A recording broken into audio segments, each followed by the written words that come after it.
கர்த்தருடைய கர்த்தருடைய பரிசுத்த நாமம் மகிமைப்படுவதாக. என்னையும் இந்த இடத்துல வந்து ஆண்டவர் நிக்க வச்சதுக்காக கர்த்தருக்கு கோடான நன்றி. ஒரு 5 வருஷத்துக்கு முன்னாடி பாத்தீங்கன்னா என்னோட வாழ்க்கையில வந்து பாத்தீங்கன்னா நிறைய விஷயங்கள் நாங்க ஃபேஸ் பண்ணிட்டு இருந்தோம். முதல்ல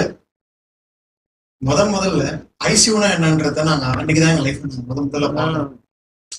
ஏன்னா ஒரு நல்ல ஒரு குடும்பம், ஒரு விஷயங்கள்ல வந்து நேர்த்தியா நிதானமா யோசிச்சு எடுக்கிற குடும்பம், சந்தோஷமா இருக்கிற ஒரு குடும்பத்துல திடீர்னு என்னோட தகப்பனுக்கு வந்து பாத்தீங்கன்னா அவருக்கு வந்து உடம்பு சரியாம போயிடுது. சோ நாங்க நிறைய விஷயத்துல பாத்தீங்கன்னா உடம்பு வந்து எங்களுக்கும் உடம்பு சரியில்லாம இருக்கு.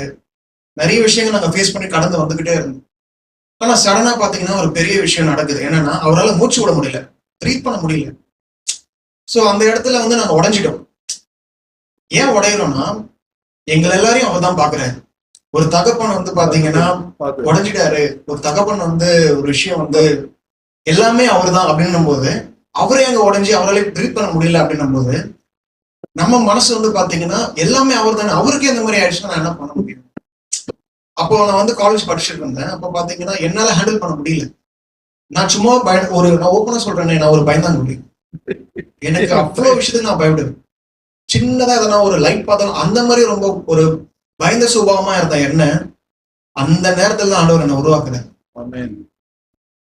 சோ அந்த ஒரு இக்கட்டான சூழ்நிலை, இக்கட்டான நேரத்துல வந்து பாத்தீங்கன்னா டாக்டர்ஸ் என்ன சொல்றாங்கன்னா அப்பாவால பிரீத் பண்ண முடியல, எங்களால முடிஞ்ச ட்ரை நாங்க பண்றோம், எங்களால முடிஞ்ச ஒரு விஷயத்த நாங்க பண்றோம், நீங்க உங்களுக்கு எந்த தெய்வமோ அந்த தெய்வத்தை நீங்க வணங்குங்கன்னு சொல்லிட்டு டாக்டர்ஸ் கிட்டத்தட்ட பாத்தீங்கன்னா ஒரு 4 டாக்டர்ஸ் ஒரு 4 டாக்டர்ஸ் வந்து பாத்தீங்கன்னா நல்லா படிச்சவங்க, அவங்களே சொல்றாங்க எங்களால முடிஞ்சது நாங்க பண்றோம், உங்க தெய்வத்தை நீங்க வணங்குறதா வணங்குங்கன்னு சொல்றாங்க. அப்ப எனக்கு என்ன தோணுச்சுன்னா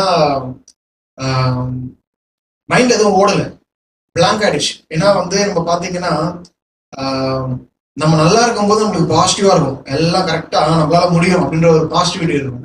ஆனா ஒரு ரியாலிட்டி வரும்போது, ஒரு சிச்சுவேஷனை நம்ம ஹேண்டில் பண்ணும்போது தான் நம்ம கூட யார் இருக்காங்க இல்லைன்றத நம்ம உணர முடியும்.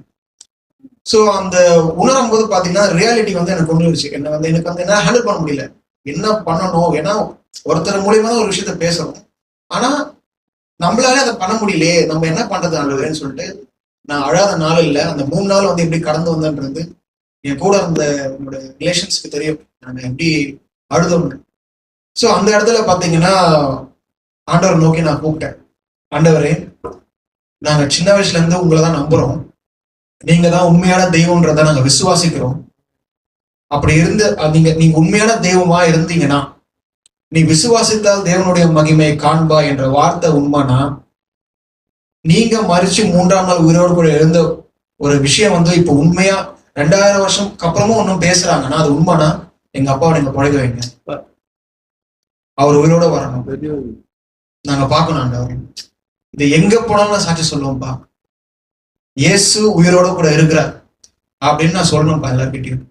அப்படின்றத நான் விசுவாசித்து அப்பா நீங்க பாத்துக்கோங்க, நீங்க எங்களுக்கு கொடுத்தீங்க, நீங்களே மறுபடியும் உயிரோட கொண்டு வாங்கன்னு சொல்லி நான் ஜெபிச்சேன். சொன்னா நம்ப மாட்டீங்க, எடுக்காத டெஸ்ட் இல்லை, பன்றி காய்ச்சலா இருக்கும், பறவை காய்ச்சலா இருக்கும்.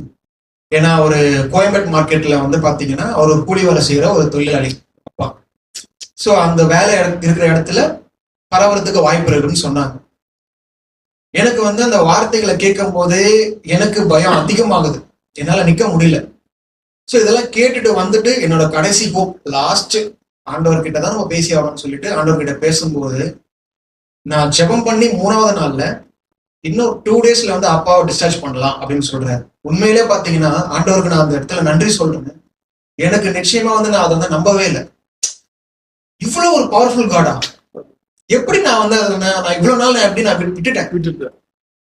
ஏதோ ஒரு நான் கிறிஸ்தவன் அப்படின்றத வந்து ஒரு ஃபார்மாலிட்டிக்கு தான், காலையில எழுந்துக்கிறோமா, அம்மா அப்பா வந்து சமாதானப்படுத்துறதுக்கு ஒரு ஜெபம் பண்றோமா, அவங்க முன்னாடி ஒரு நல்ல பையன் ஒரு நடிப்பை ஒண்ணு போடுறோமா அப்படின்றது போகும்போது அவரு கதைகளை கேட்டிருக்கேன். ஆண்டவர் வந்து உண்மையான தெய்வம் இது மாதிரி அந்த மாதிரி நிறைய சொல்லியிருக்காங்க. ஆனா நமக்கு ஒரு கஷ்டம் வரும்போதுதான், நம்ம வந்து ஒரு இடத்துல வந்து உடைஞ்சி போகும்போதுதான் அவருடைய வார்த்தை நம்மளை எப்படி வந்து தூக்குதுன்றதை வந்து உண்மையில நாங்க உணர்ந்தேன்.